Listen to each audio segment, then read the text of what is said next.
potentials, but the result is contradictory. Huge oil reserve and unprecedented revenue are overshadowed by corrupt practices in the oil and gas sectors, owing to shady deals and mismanagement. The Nigeria Extractive Industry Transparency Initiative is responsible for effectively monitoring the flow of revenue in the oil companies and other operators in the extractive industry. That's the focus of this week's edition of the program.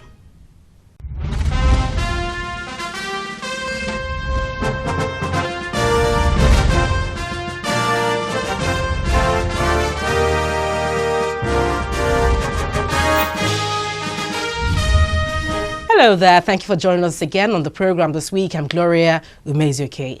The oil and gas industry in Nigeria virtually represents the backbone of the Federation's economy. Now, for years, the nation was dependent on this.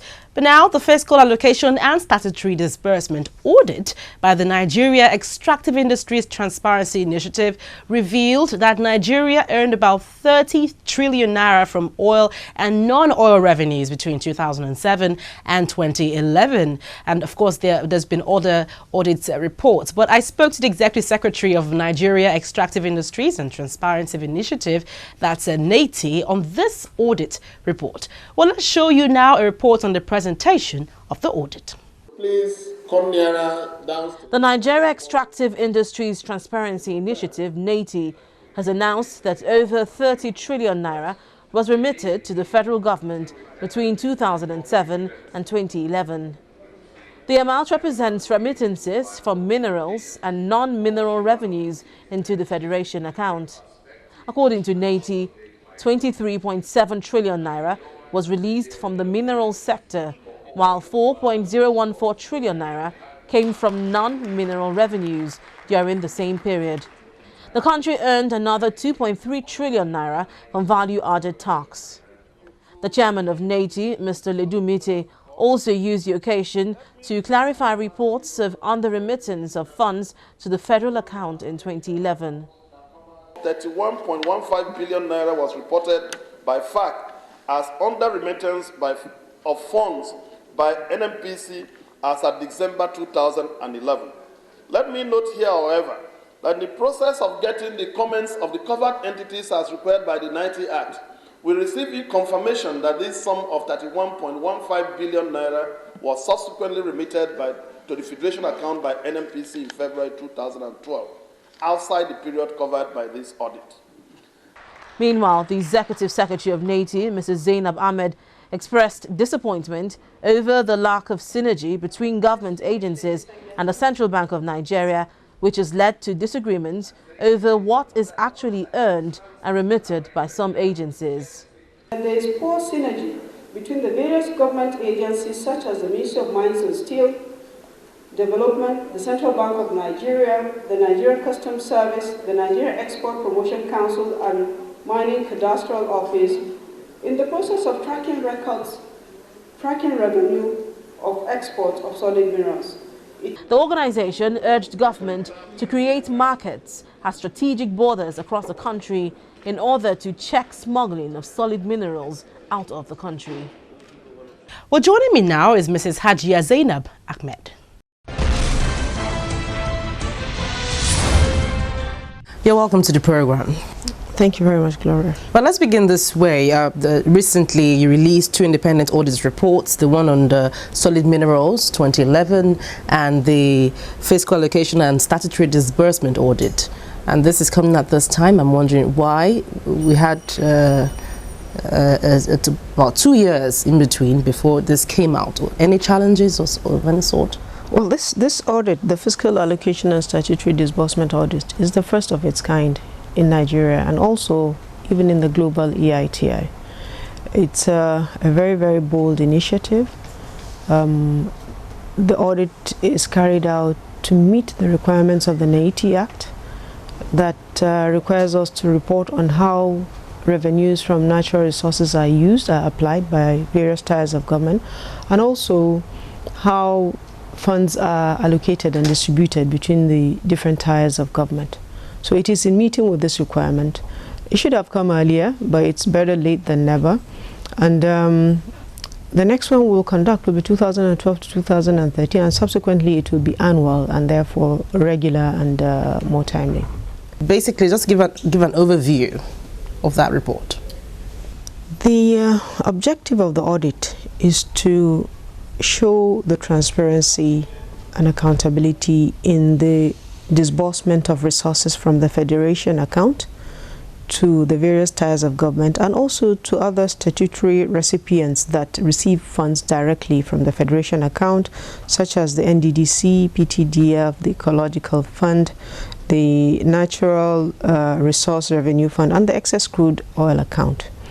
It's also to show how the custodians of the funds have managed the whole of the process, and the custodians here are the Office of the Accountant General of the Federation, the Revenue Mobilization and Fiscal Allocation Commission, Budget Office, Ministry of Finance, CBN, NNPC, DPR, and FIRS. This audit also is supposed to cover the 36 states of the Federation. But because we're doing it for the first time, and also because of the limitation of the resources that is available to NEITI, we had to scale down to just 9 pilot states. So we selected states in each of the 6 geopolitical zones of the country, and most of the, but with 6 of them being states that received the 13% derivation, because the whole purpose is to show how revenue from the oil and gas industry is utilized. You know, for the first time we're having the states, about 9 of them. What was the major thing you noticed? Well, like I said earlier on, the concentration is on reporting on oil and gas revenue. Initially it was difficult trying to get the states to cooperate with the process, because Nigeria being a federation, the states are independent autonomous units, and they were asking why should they be cooperating with a federal government agencies. Were you expecting that? We were expecting that. We braced ourselves for it, actually. We did some consultations prior to the commencement of the audit. We met with the Governors Forum Secretariat. We tried to meet with the governors at the Governors Forum, but it didn't work out. So we did some independent approaches, and we called the key players in the states, accountant generals, commissioners of finance, economic planning, auditor general. We put them in a workshop and discussed with them and showed them how the audit is going to be conducted and the benefit that the states themselves will get from this process. So eventually we got cooperation from all of the states, not at the same level, not at the same speed, but we got the information that we required. And you're satisfied with it?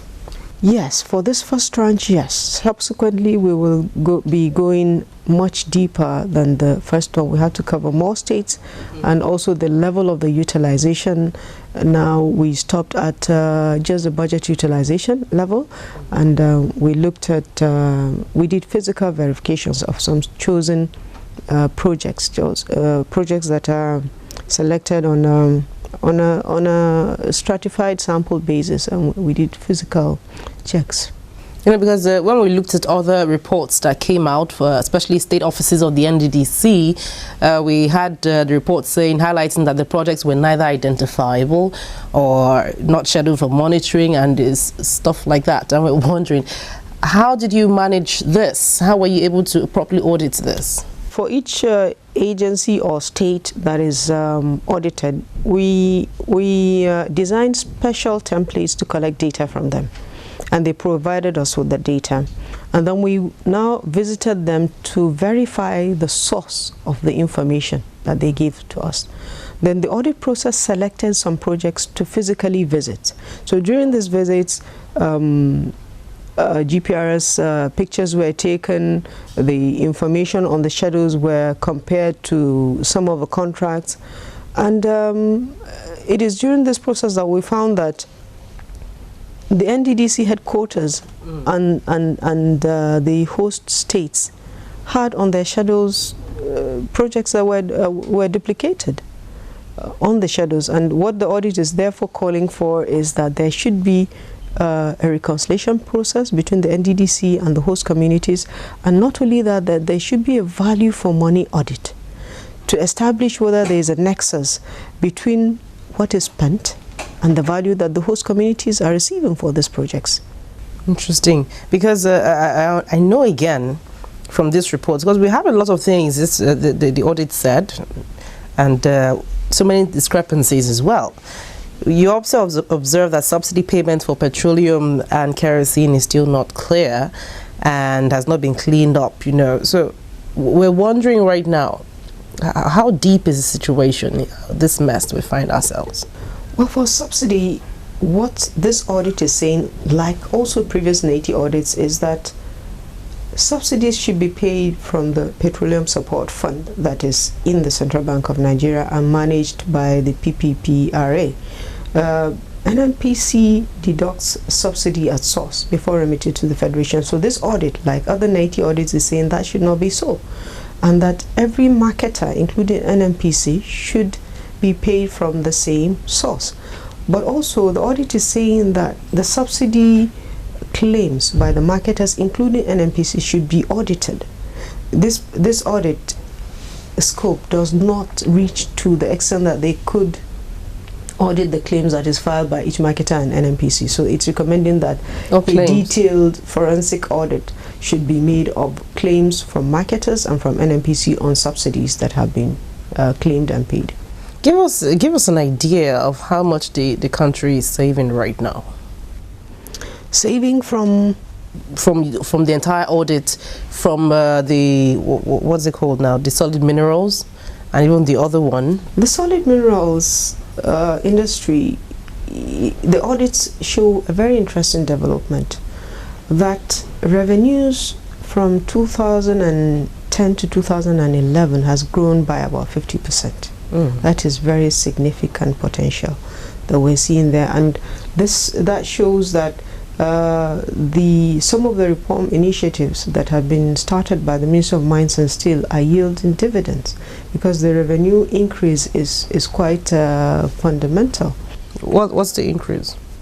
In 2010, the revenue that was collected by the Federation from the solid minerals, and this is royalties and taxes, were about 17 billion naira from the solid minerals industry.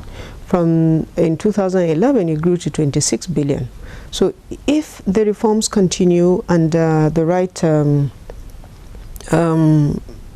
monitoring mechanism is put in place, it means government revenue from the solid minerals will be increasing at a very, very good rate. All right, hold on to that thought. We're still with Mrs. Zainab Ahmed, Executive Secretary of Nigerian Extractive Industries Transparency Initiative. Join us again on this.